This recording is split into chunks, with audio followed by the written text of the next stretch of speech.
Hey, what's up, everybody? This is Leroy, and welcome to my channel, 40 and Broke, where we're all about getting out of debt, saving, investing, and getting our finances under control so we can live the life we've always dreamed of, because that's what it's all about, living the life we've always dreamed of. So I'm coming today, and hey, here we are at work, and another installment in What Did Prison Teach Me About Finances? So today I want to talk about networking. What did prison teach me about networking? Networking is essential. Everything we do in life, everything we achieve is through networking. So it's all about who you know. It doesn't matter if you're rich and you're making multi-million-dollar deals, or if you're broke and poor and fresh out of prison and your cousin is finding you a job where he works. It's all about networking. What did prison teach me about networking? I just explained it. It taught me that networking is essential. Knowing the right people is essential. Running in the right crew is essential.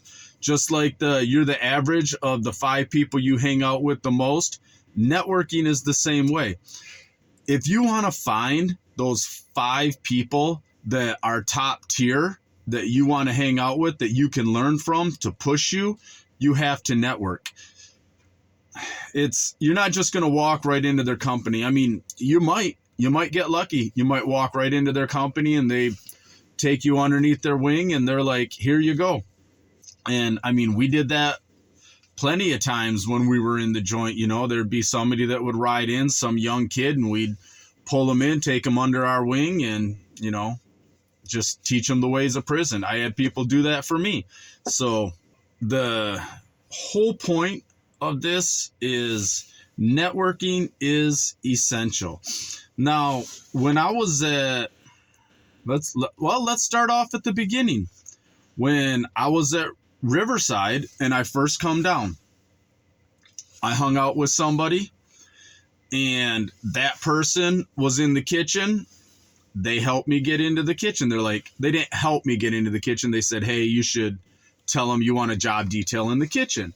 So I got into the kitchen, and then once I got into the kitchen, I used my friendship, my acquaintance with him in order to, move up.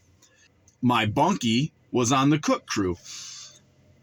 I got on the cook crew because he was like, I want my bunkie over here. I want him on the cook crew with us. And that way it put us on the same schedule. So he wasn't getting up early and I was staying up late. We were both on the same schedule. We both went to bed about the same time because we had to get up at roughly the same time. We both had to get up at 3:30 in the morning.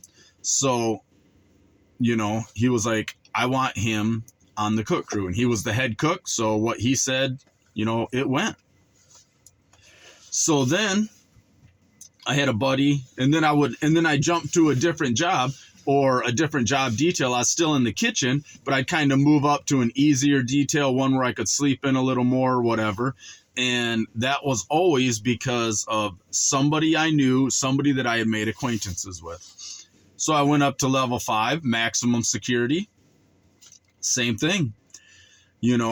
I fell in with a guy and I got into the kitchen, and there was the guy there that I ended up hanging out with my whole time up in level 5. And so he was a baker, and he managed to get into the bakery because of somebody he knew. Actually, he paid his way. The guy was like, whoever pays me, you guys will be in the running. So that's how he got into the bakery. And he got a head position as a baker, which they just basically made like desserts, cakes, and stuff like that. Cookies, stuff. But anyways, you use that networking to advance yourself. Now, that networking also come into play because, so my buddy got into the bakery because he paid this guy, and there were like 5 people that paid him to be in the running. and he picked my buddy. So my buddy was always like, I feel like I owe him because he chose me instead of somebody else. Well, the guy that was the other head baker that chose him ended up going to the hole because he got into a fight. Well, my buddy, he was like, I owe him, so I'm going to send him tobacco. So he had tobacco smuggled into the hole for him so the guy could smoke while he was in the hole, which is administrative segregation. I think I said, yeah, he got into a fight. And so he went to administrative seg, which is called the hole. So he's in there, and you don't have cigarettes in the hole. So my buddy sent tobacco into him. And when he got out of the hole, he came back to the kitchen, no longer had his head position as the baker. But he told Jay, he said, out of everybody that I hang out with, he was like, you were the only one that sent me tobacco in the hole. You were the only one that looked out for me. If you ever need anything, ever, no questions asked, just come to me and I'll take care of it. Which in turn helped me out. So here's where networking helps. There was a predator in the joint, and a predator is a homosexual predator. So this guy was 240 pounds, solid muscle. You look at the guy, you'd never think that he was straight up, hey, the guy would punch you, knock you out, and wake up, and he would be performing oral sex on you. That's putting it nicely. So he rode into Marquette, seen me, boom, had a thing for me, was looking for a new sugar daddy. And I was not happy. So he was talking to another guy, and he was like, hey, go tell that white boy, the one that does the trays, go tell him that I said good morning. And the guy was like, who are you talking about? He's like, oh, the tall white guy, go tell him I said good morning. And they're like, you talking about Leroy? And he's like, I don't know, the tall white guy that brings in the trays. And he's like, don't mess with that guy. That guy will stab you. That white boy, he will stab you, like dead stab you. He's like, oh no, he ain't gonna do nothing. He ain't gonna do nothing. And dude is like, he'll stab you. Trust me, he'll stab you. So now I come through, I'm bringing trays out, and it's lunchtime, and he's like, oh, hey, how are you, blah, blah, blah. I'm like, dude, I'm not your friend. Don't talk to me. We're not friends. Go find somebody else that's easy prey and just deal with them. And I'm just like, not your friend. Oh, man, why you got to be like that, blah, blah, blah, blah, blah. Anyways, so I leave. Now I'm pissed because the guy won't leave me alone. This is for a couple of days every day, and I'm just getting madder and madder. Well, I tell my buddy, I'm like, I'm gonna stab him. I'm gonna stab him right in his throat. And he's like, dude, settle down. This is the guy that would always calm me down, the one that said, hey, you're beating your head against the wall, you won't win. So he's like, calm down, settle down. The guy just wants to get a rise out of you, and that's what he's doing. You want to piss him off? Ignore him. That will piss him off. So I'm like, okay. So I got to the point where he'd talk to me and I'd completely ignore him. Instead of being like, dude, how many times I got to tell you I'm not your fucking friend? Don't come talking to me. I don't want to talk to you. I just started ignoring him. I'd look at him. I'd look through him like he wasn't even there. I'd just be like, and oh my God, did that piss him off even more. Holy cow. I mean, he'd like flip out in the chow line. He's just like, what, you can't talk to me. I'll whoop your ass, blah, blah, blah, blah. And I'm just like,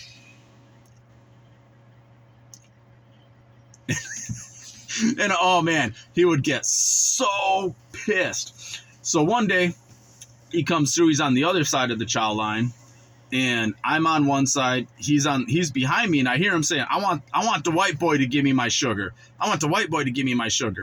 Now, the guy that was over there was like, look, now, let me give a little bit of background on the guy who was the baker. The guy that was handing him the sugar was the guy that told my buddy, I owe you a favor, no questions asked. The guy used to be a Marine drill instructor. He had biceps as big as my chest. The guy was huge. and tall. I mean, I'm 6'3", and he towered over me. He was like 6'5". He had arms this freaking big. You know, I mean, just, the guy was massive.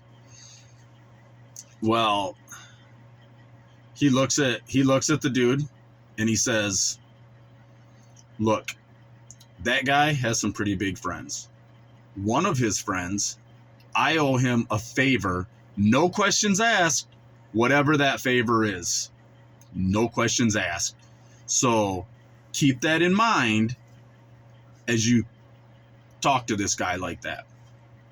That guy, who was 250 pounds solid muscle, grabbed his tray, put his head down, walked away, and never spoke to me again. And I was like, look at that. Didn't have to stab him. It was all networking, all because I knew somebody. So that was level 5. I'd get to, and then this just keeps going. Level 4, you know, I meet people. I get to where I meet, you know, in a group, and then I meet somebody, and I became really good friends with the guy that,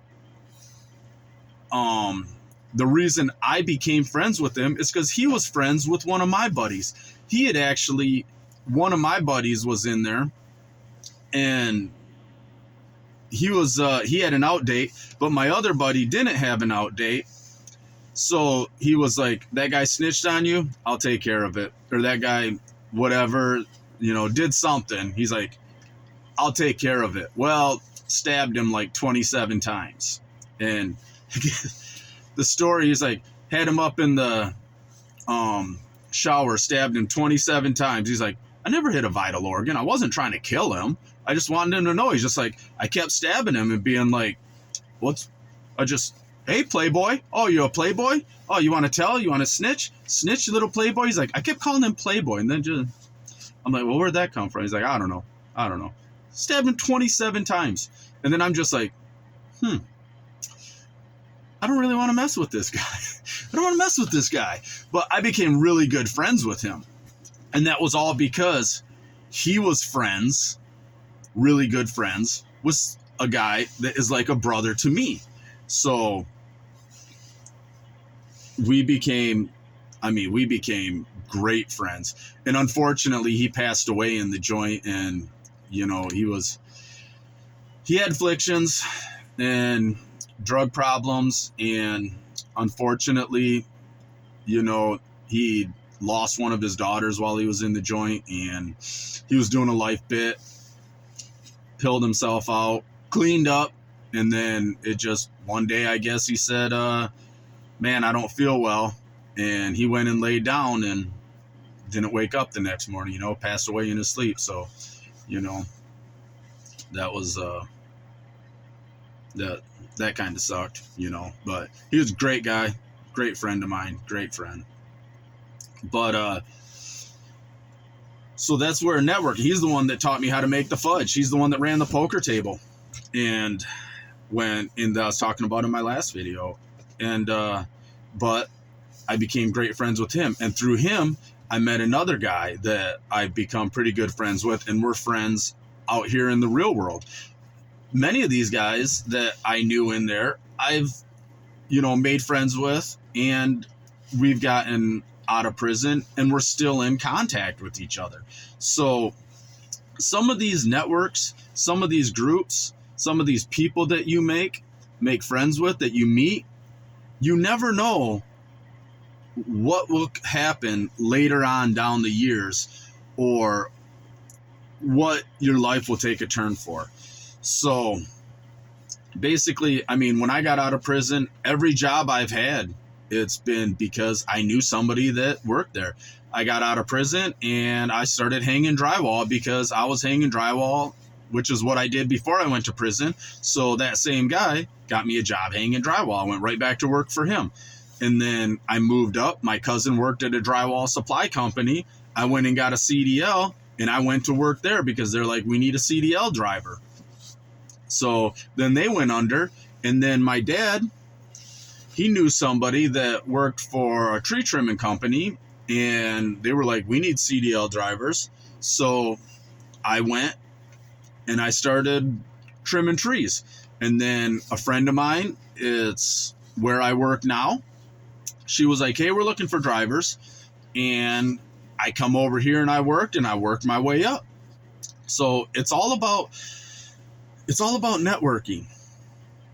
And, you know, it's what I'm going to do with my coaching business. It's networking. It's all about who I know and who can get me to meet the right people and get me in the door. All I need is that introduction, and, you know, there we go. And I'm not saying you can't do it without networking, but man, does networking make it so much easier, because somebody's coming and saying, I vouch for this person. I vouch for you. I'm going to go talk to this person and I'm going to tell them, hey, I vouch for you. They should give you a chance. They should talk to you. Now the rest is up to you. So that's what it is. Networking is essential. It's no different in prison as it is out here. Networking will get you where you want to go so much faster as long as you network with the right people. So, all right, everybody, there it is. Keep hustling, keep pushing, keep grinding, and get it.